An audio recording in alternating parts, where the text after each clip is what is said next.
అక్కడ దర్శనం అయిపోగానే ఇంకా మేము రిటర్న్ అయిపోయాము. 2 o'clock అయిపోయింది నైట్. ఎందుకంటే మళ్ళీ నెక్స్ట్ డే మార్నింగ్ స్టార్ట్ అయితే మేము ఏ టైంకి లెగుస్తామో తెలీదు. మేము కరెక్ట్ టైంకి రీచ్ అవ్వకపోతే మళ్ళీ మా ట్రైన్ మిస్ అవుతుంది అని చెప్పేసి నైటే మేము 2 అయిపోయింది వచ్చేసరికి రూమ్కి.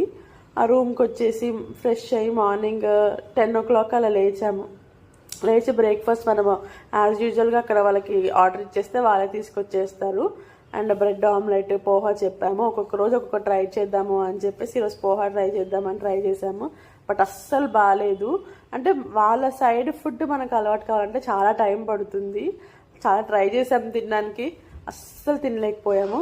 అలా ఇంకా మా బ్రేక్ఫాస్ట్, టీ తాగేసి మేము రెడీ అయిపోయాము. రెడీ అయిపోయిన వెంటనే చూడండి మా రూమ్ ఎంత మెస్సీగా ఉంది అంటే మా పీయూష్ ఒక్కటి కూడా నీట్గా ఉంచట్లేదు, ఎక్కడిదక్కడ పడేస్తున్నాడు. వాడు ఆడుతూనే ఉన్నాడు అసలు. అలా ఇంకా మేము ఆటోలో వెళ్తున్నాము. పీయూష్ అందరికీ హాయ్ చెప్తున్నాడు.